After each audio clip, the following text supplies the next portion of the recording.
All right, let's take a look at question 4. Now, for question 4, we are looking at some kind of literal equation. We are asked to identify the variable and then write an equation that represents the problem, solve the equation, and oops, there's a typo here, identify the solution. Okay, so we are going to do just that. So let's take a look at number 4. It says 5 less than the sum of a number. It's 5 less than the sum of a number, and 3, it's 49. Now, I would honestly share with you, I used to, I kind of still somewhat dislike this kind of problem, because in real life, we don't really have this kind of problem, but that's what we have. So let's go ahead and conquer this. Okay.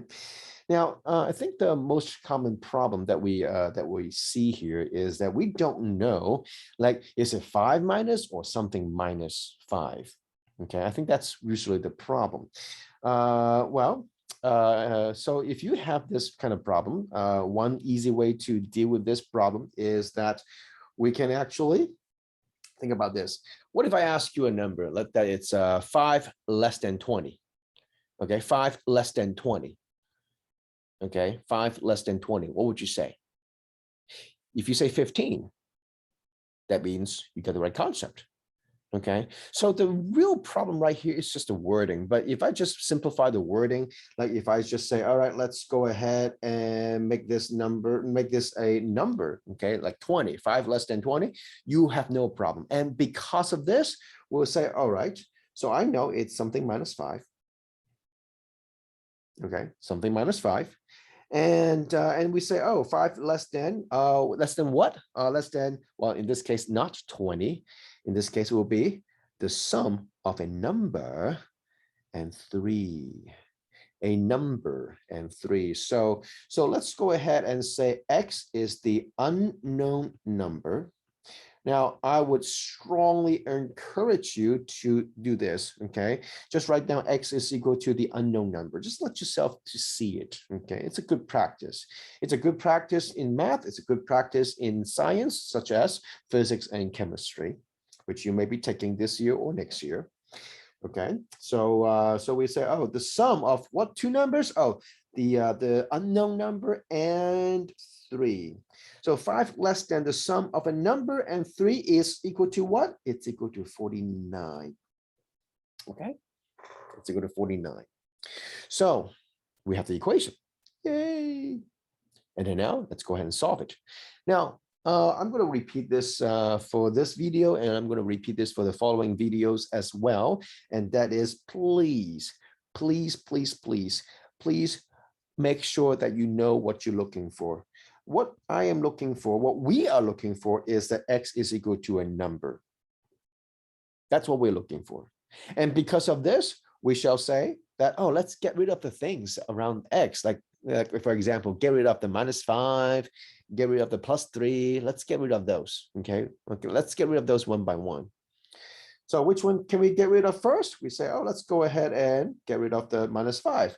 And what do we do? Well, since it's minus 5, you want to do the opposite, plus 5 on both sides. Okay. Now, because we are moving on to algebra 2 and we are becoming more mature to like pre-calc in the future and possibly calculus, then we're not going to show the plus 5. We're going to do it in our head. And we say, oh yeah, plus 5, 49 plus 5 is 54. So that plus 5 is that minus 5 on the left is gone because it's being added to the other side. So what's left right there? X plus 3. Now I just want to clarify that in this case, you have the equal sign in the middle. So you do not do the equal sign on the left-hand side. You do not. Just keep that equal sign right in the middle. And please make sure you align these equal signs. And why? It's because it's good for you so that you don't increase your mental pressure to tell which one's on the left, which one's on the right. When you align the equal sign, everything is very clear. And how do we get rid of this plus 3? Minus 3. Okay, you do minus 3 on both sides. So x is equal to 51. And we are done. Okay, we are done, just like this. Okay, so now you may put it back to the X and check, but if you follow your steps very accurately, very if you do your notations diligently, so I would say you may relax and just move on to the next question. But if you have extra time to check your work, feel free. Feel free to check your work by putting 51 back to X and just see if that gives you the right answer.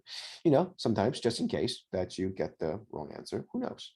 Okay, so again, when you read these kind of word problems, okay, or literal equations, then just make sure that you know what you're reading. And if you find things a little bit complicated, just simplify a little bit so that you can see the picture. Okay, so if you can do number 4, I hope you can do number 3 as well. And after you do number 3, make sure you check your answer.